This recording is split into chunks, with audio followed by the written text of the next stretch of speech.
Hey everyone, welcome to Locked On Lakers for Tuesday. Brian Kamenetsky, Andy Kamenetsky.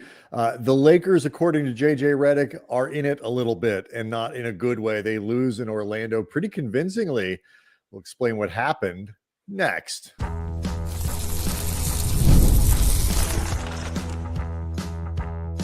You are Locked On Lakers, your daily Los Angeles Lakers podcast, part of the Locked On Podcast Network, your team every day.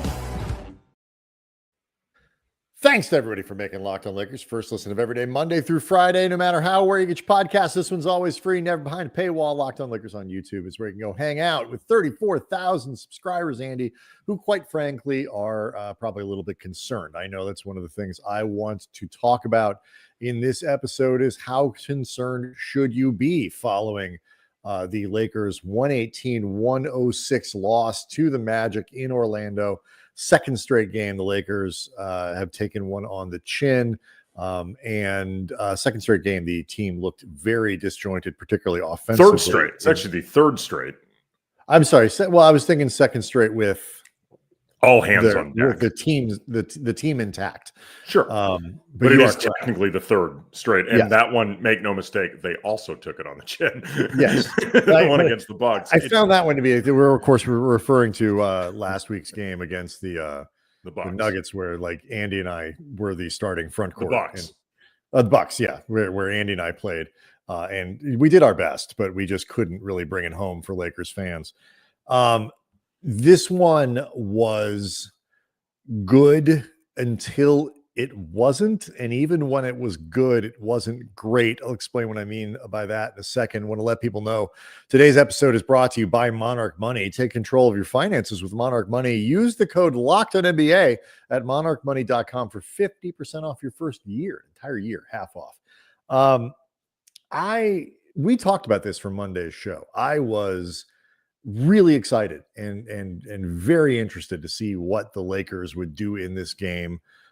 Coming back from a disjointed effort against the Bulls, very flat in that one.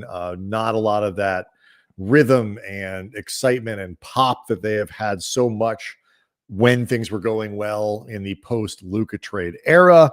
Made a big deal out of it, Andy. And needless to say, this game did not meet my expectations. On both sides of the ball, I thought this thing devolved as it went along into not as big of a mess as it was against Chicago. I mean, they played better tonight than they did against Chicago, and they did it against a better team. Orlando's record is misleading.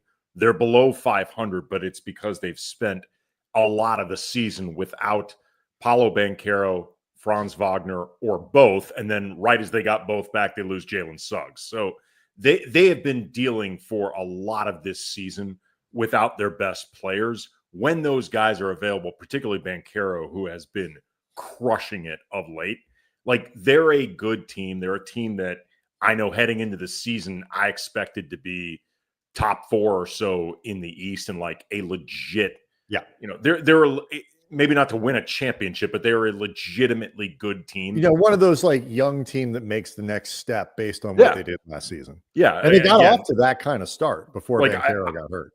I know that this is going to go into the ledger of games that the Lakers lose against sub 500 teams. And it's not an acceptable loss. I'm just saying, I don't look at this as a loss to a sub 500 team. I look at this as a loss to a good team. But here's the thing about it. Like, it's no better, to be clear. I'm not trying to sugarcoat the way they play. The opponent isn't the issue. It was the how. And yeah, absolutely. I think you can look at Chicago and say, man, the Bulls went on a kind of an unusual shooting stretch. Defense aside, just probability says the Bulls don't get that hot from the field, certainly from 3. Orlando shot way above their level.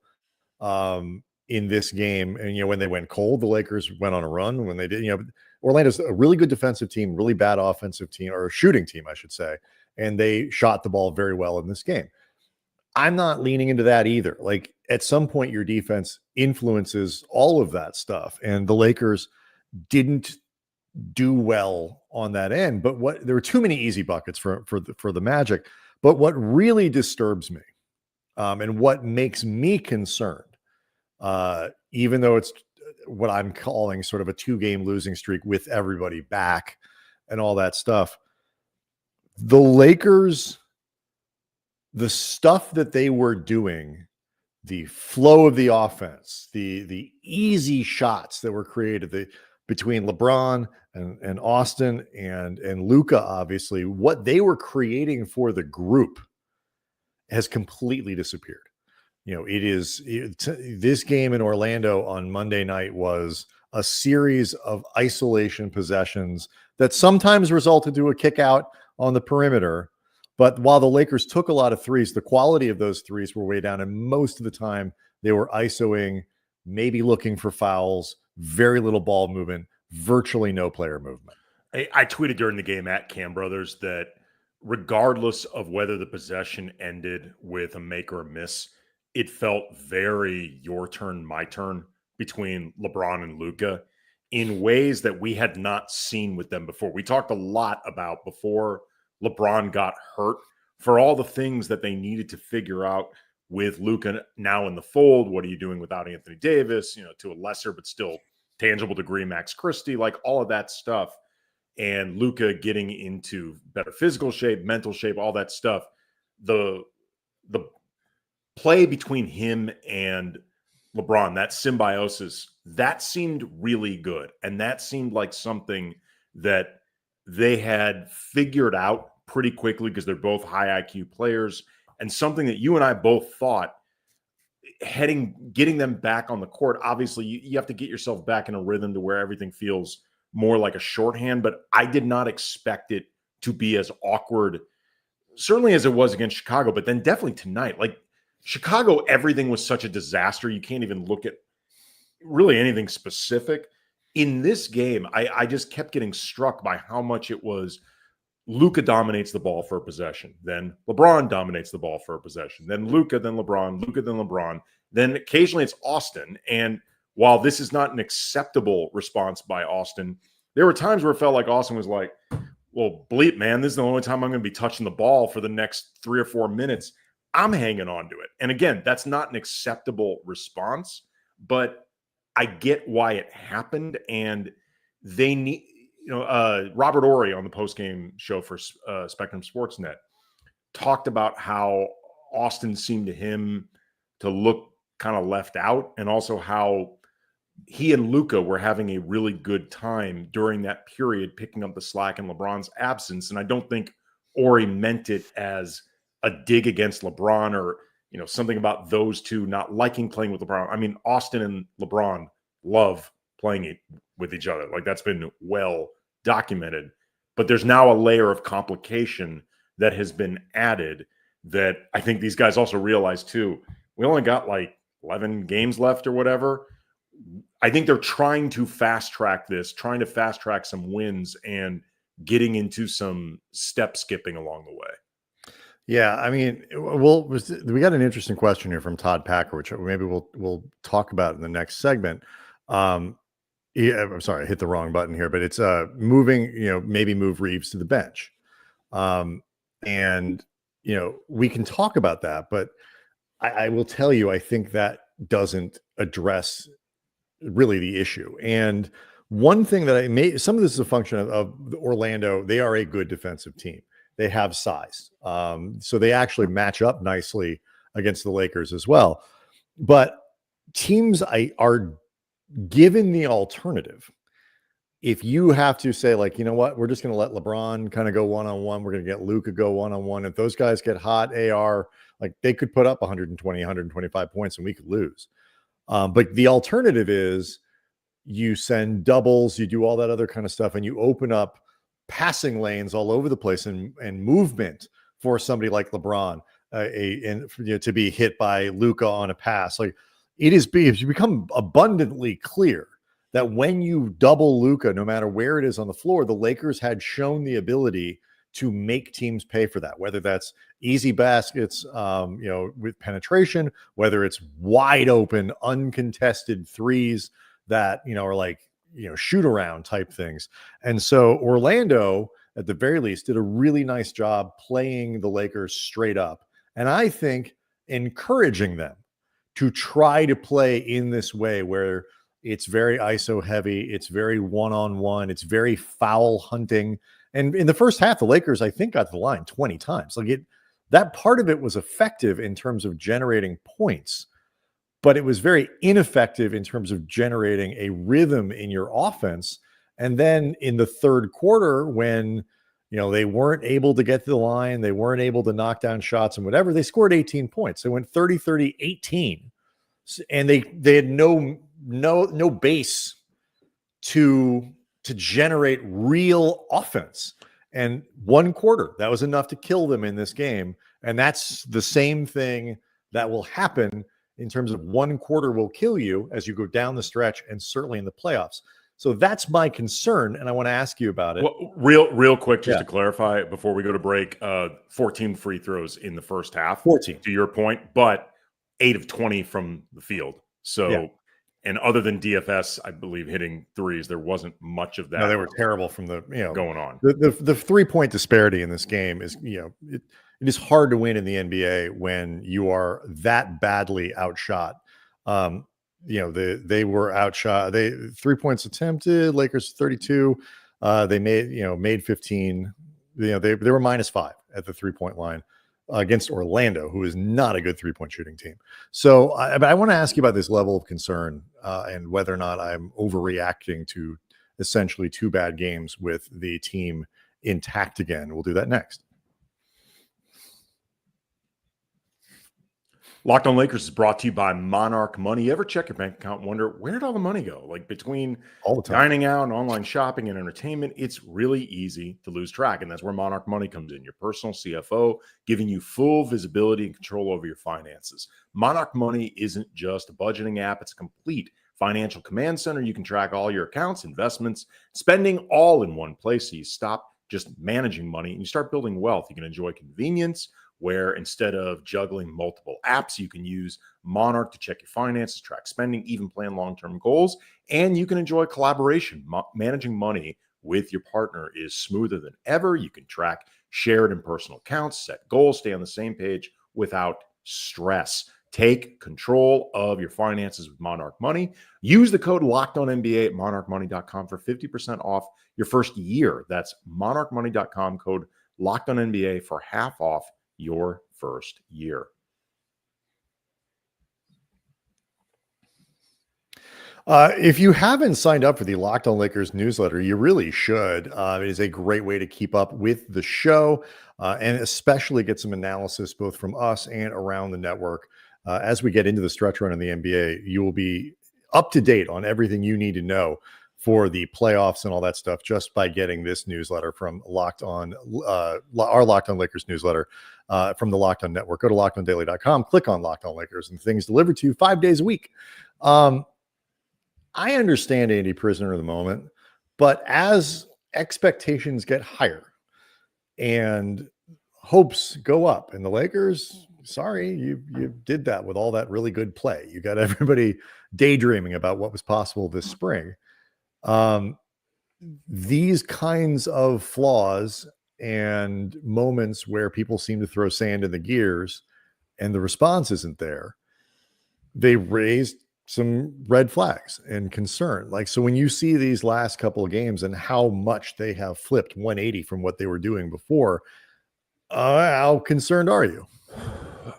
I think I need to see a little bit more before I really start getting concerned that they can't rediscover it. The bigger concern I actually have is they're going to start thinking too much about the standings and start thinking more about the result than the process, and start doing things like, and this might be indicative of what we saw tonight with the my turn, your turn, my turn, your turn. We were talking about largely between LeBron and Luka, where it becomes about get the win. That's all that matters. And we'll worry about the other stuff later. And I get it in the sense of these wins are all super precious. They really do matter, but you also don't have a lot of time to get yourself running the way that you want to and having that precision and the cohesion. And I feel like it was interesting. Austin Reaves, this was in reference to the defense as opposed to the offense, but he was asked about the lack of defensive execution, and it really was pretty bad in this game, particularly in moments where it was okay, but there were just every good run of defense was stopped by a bucket or two that were just too easy. Yeah, it was down the stretch of the fourth quarter where the Lakers started to rally. They cut it down to 10. Even then, as they were starting to make good things it was as high as 18, correct? I think it was. I believe so, yeah. Yeah. You'd start having momentum scuttled by, I mean, this is stuff that happened at some point in probably the last 6 or 7 minutes of the fourth quarter. LeBron gets called for a pretty blatant travel. Jackson Hayes has an illegal screen. LeBron got defensively sealed off too much by Franz Wagner close to the basket. Really easy score for him once he was fed. And, that's LeBron. LeBron should be strong enough to hold off Wagner. Luka gets beat off the dribble pretty easily by Banchero, which led to an easy score. Austin Reaves left Anthony Black way, way too open for a three. And that three, by the way, was answered by one from DFS. And I guess if you're looking for anything positive in this game, it was DFS's shooting. Yeah, that was one of the silver linings for sure. And because that is something they really need. Yep. But Austin afterwards was talking about the need to, he said, like, pay more attention to details, competing on every possession. He said guarding, phrasing it that way. And it had to be a collective group effort. And that's stuff you hear all the time. What jumped out to me, though, was he said that, defensive communication in spurts is good enough, but it's not good enough in spurts. And in particular, he said, I'm paraphrasing a bit, but like, they're going to score a few times. And like, that's fine. They're going to score, but you can't just communicate on the stops. It has to be all game. Right. And it sounded to me like what he was saying is once Orlando started getting going, they stopped talking. Like they start getting discouraged by it and they stop talking. And that speaks to not minding the details, but I think it also speaks to an overall impatience. And they're going to have impatience. Yeah, I'm sorry. Go ahead. I was just going to say, like, they have to walk a line between getting these wins because the wins really do matter, but you can't skip whatever steps are necessary to rediscover what was working before. So they got to figure out that formula. I'll go back to, I agree with you. I don't think anything you're saying there is wrong.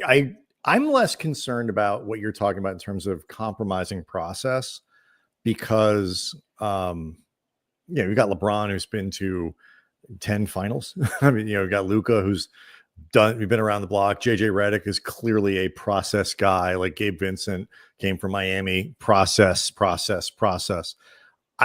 I'm less worried about that than I am with like the time to, this is the adjustment. Like our man Todd Packer is really quite on fire today on the chat here on YouTube. He made it, people have tape on the Lakers at this point. They've seen enough of the Luka Lakers, Luka LeBron and AR to be like, oh, this works, this doesn't work. We talk about it with Dalton Connect, with other rookies. Like, okay, you've now come out, people didn't know what you were. You make people look bad. They've got the tape, they're going to adjust. Now you have to adjust to the adjustments. I think that's maybe, if I'm going to talk myself down, it's the Lakers are now in a position where they now need to adjust to the adjustments. And there probably aren't two better guys to do that in terms of figuring out what really works than Luka Dončić and LeBron James, and JJ Redick seems like a pretty good guy to have on the bench to be able to. So like, I can talk myself off the ledge here a little bit but I think what you're talking about, some of that communication problem that you're talking about defensively is related to the offense. When guys stand around, when there is no cohesion, when people aren't moving, they're not excited, they're not touching the ball, it's not intentional. They don't start, it's not because they're pouting. But things like communication and talking break down.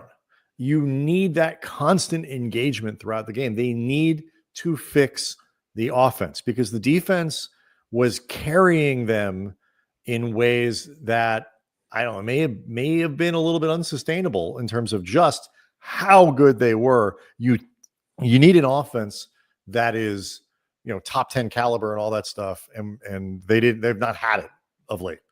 Yeah. When you were saying about it being unsustainable, when we get back there's another way that I'm thinking about it as well. I also want to get into the bench and in particular how the lack of ball movement affects the bench as it's currently constructed. And Andy, who is coming off the bench and who isn't? Yeah. So we'll get into all that coming up next.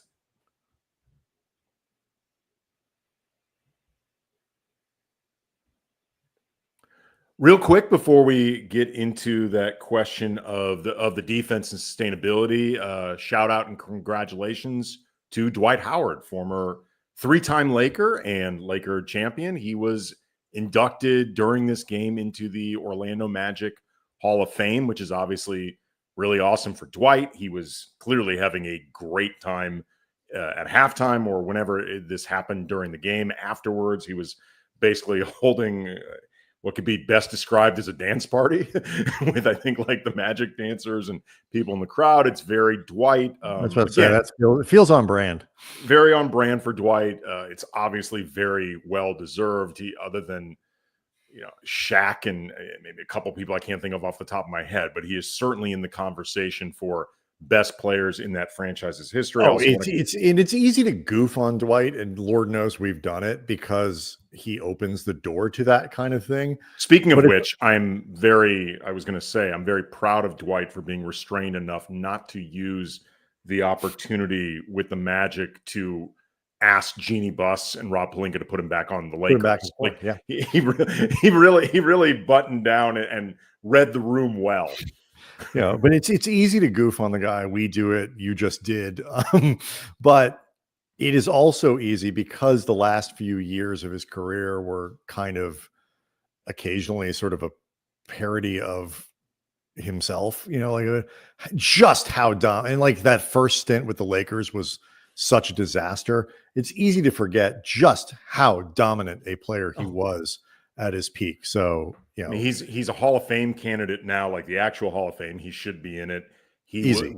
We both said at the time when the original top 75 list came out, Dwight got screwed. Dwight absolutely. He is. He's unquestionably a Hall of Famer. But there were players on that top 75 list that, with all respect to them, they're all great players. Dwight should have been ahead of them. But yeah, it's just, I think, you get into this stuff with, whether it's the bench, whether it's the offense, whether it's the defense, as Redick says, like they're kind of in it right now. They're kind of going through it right now. And, that is coach speak for everything is, all the pieces which were aligned, the moving parts lined up perfectly. Now they're all spread out again. We got to get it back together. It is interesting though, like, the bench, which was on a scale of 1 to 10 of effectiveness, about a 2 on Monday. It's a problem. Jared Vanderbilt has had a couple really bad games in a row. Dalton Connect has done something. He is not trusted right now by the coaching. I'm not surprised. I mentioned this after the game on Saturday against the Bulls, where had there not been garbage time, Dalton wouldn't have played at all. It was very clear. If JJ is starting to whittle down what he's guessing will be a 9-man rotation, Dalton is clearly guy number 10. So, But Gabe Vincent missed all 4 of his threes. That really can't happen. Rui, still, I'll give Rui a little bit of grace just because he's coming back from injury, and I don't think he's completely healthy yet. Obviously, we talked about it. He said he's 70-80%. He's got to get used to playing like that. But he only gave you 5 points in 24 minutes. Goodwin didn't score in 13 minutes. Like, if you are like that's not enough. I don't ever, the Lakers are going to be top heavy. It's going to be Luka. It's going to be who had 32. It's going to be LeBron, who had 24 on 9 of 18. A pretty efficient night from LeBron. And it's going to be Austin, who was inefficient, 7 of 16. They're always going to be top heavy, but you need enough from those other guys. And your leading scorer off the bench at 5 points is not enough. First of all, just the idea when you mentioned before, I wanted to finish the thought of the defense when you said before, whether or not it's sustainable, how much they've been carrying the Lakers.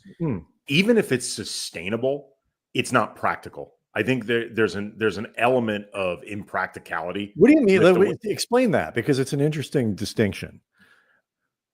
It is very, very difficult, I think, both in terms of execution for this team, because they're not as small as I think people sometimes make them out to be, with only one working center. Right. But they're not a big team in terms of just dominant size, and the way that they play that required so much energy, so much movement, so much rotation. They clearly can do it because they did it over a few months sample size, but it takes a lot out of them. And even if it is sustainable, the idea of relying on something so taxing to be your bread and butter, as opposed to the thing that supplements the offense, and all of a sudden your offense is humming and you're choking off opponents. I think that, to me, is the difference between the question of sustainability versus impracticality. Even if it is sustainable, I don't know if it is. It's certainly not the ideal way to win in today's very point-centric NBA, trying to hold teams to under 110 every night, under 105. Like, that's just really hard. It's good to know you have it in your bag, and you want to be able to, flex that muscle in the playoffs. But if that's what you're counting on to get you there, by the time you do, what do you got left? And then I was thinking about it specifically too, the lack of ball movement in this game, and a lot of the your turn, my turn. It hurts the entire offense, but in particular, somebody like Rui, who, if for the time being is playing off the bench, he's clearly your primary bench scorer. I mean, he's the best source of points currently coming off the bench, but you have to get him the ball. Like, you're not going to have, on a lot of levels, you're not going to have Rui dominating the ball like that. He needs to be set up on some level. If you're not setting up Rui, I've talked about this a lot earlier in the season, where Rui was a little bit more inconsistent, but he was also getting like 7 shots a game. And I kept saying, if you're only going to give him 7 shots a game, then you really should trade him, because you're not getting the best use of him. I didn't want him traded. I just don't want a guy not being used to his strengths. Like, you have to get Rui the ball more if you want utility from him. Yeah, I agree. And I think, they started DFS again. I think, while Rui's on this minutes limit, they might continue doing that. You mentioned before, the silver lining of this game was that DFS's shot was good. He was really the only consistent 3-point shooter the Lakers had in the game. If Rui can get himself up to 25, 26, 27, I do wonder if they'll just put him back in the starting lineup as just kind of get some of that continuity back that they had earlier. One of the things that I'm really curious about, and another moment of concern, I love what Jordan Goodwin has done with the Lakers. Maybe we talk a little bit more about this tomorrow as well. But when they need to know whether or not he is an every night guy, and I don't mean that as a criticism, like he takes nights off. Oh, he clearly does not. He does not take nights off. There will never be and Trey Jemison does not take nights off. But I don't think any two-way guy takes the night off. No, they don't. I just want to make that clear, because when I say, is he an everyday guy? Like, well, what do you mean? Like, I'm not talking about, Jordan Poole or, Nick Young, you guys who I think do kind of every once in a while take a night off. But there's a reason they've had trouble catching on. Can you be a player who is reliable in your role 65, 70%? I'm not, Jordan Goodwin, everybody's going to have a bad game. 1 point, no points from Jordan Goodwin. It's going to happen sometimes. I get it. He had 1 point. 1 point, but no field goals. Baskets. No field goals. Can you be a reliable guy consistently against the best players, especially when, and this is a problem for teams that are built on effort alone, and why I think your point, just thought of this, your point about defense and the effort that it takes is a really, really important one, because in the playoffs, the importance of effort goes down. If that's one of your big skills, we just try hard. That's going to be mitigated in the playoffs because everybody's trying hard. Everybody cranks it up. And so Goodwin has been effective in part because he has been playing at a higher gear than a lot of players on the floor, because he's trying desperately to stay in the NBA. Can he be equally effective when everybody is trying as hard as he is? And I think, and I don't mean this, I promise everybody, I am not trying to say this as a criticism of Jordan Goodwin, who I love, and the work that it takes for guys like him to get in the league and stay in. Enormous respect for these guys. But you have to break through that thing that has kept you from staying in the league and getting a consistent role. Well, here's where I'm going to give Jordan Goodwin a bit of a pass in terms of his lack of production tonight. And this, again, gets back to the way the offense operated. Care to take a guess on what Jordan Goodwin's usage percentage was in 13 minutes? I'm going to guess very similar to Blutarski's GPA, 0.0. His usage was 3.7. How much production? Well, actually, that's a good GPA. It's not a good usage, but it's a good GPA. You know what I'm saying? How much can you reasonably expect from Jordan Goodwin? He probably touched the ball 5 times in this game. That's true. I can see if I can. I don't know if they have touch. They track touches. I don't know if they have it that up to date this quickly. But if you want production from him, he has to get the ball. Well, he didn't get the ball in this sort of game. ISO drive. There's none of that reverse swing, all that stuff that gets guys like Goodwin open shots. Right. In this game, Austin and LeBron were both usage at about 27. Luka was 37.5. The next closest guy was Gabe Vincent at 13. And that's basically just, other than he got fed a couple times on the move, but it's largely just catch and shoot. Ruiz was under 12. You can't have, you know what I mean? On some level, you can't have this both ways. Even if there's a pass, when the offense operates like this, even if it's one pass and one shot. So is the guy open? Is he not? You better hope so, because that's the only kick out you're going to get before there's a second and a half left and somebody's got to go up. Plenty to look at. Leave us questions, leave us comments about, I'm particularly interested in whether or not people think my initial nervousness and concern over what we've seen in the last couple of games is overstating it. Is it appropriate? Am I based on the chat comments? You are not alone, hermano. Yeah. I can always rely on fans to worry. Just saying, you don't seem to. I feel the love. I feel the togetherness. You don't seem to be BK party of one right now. Right? No, it's like the Lakers are not connected, Andy, but I am connected with our people.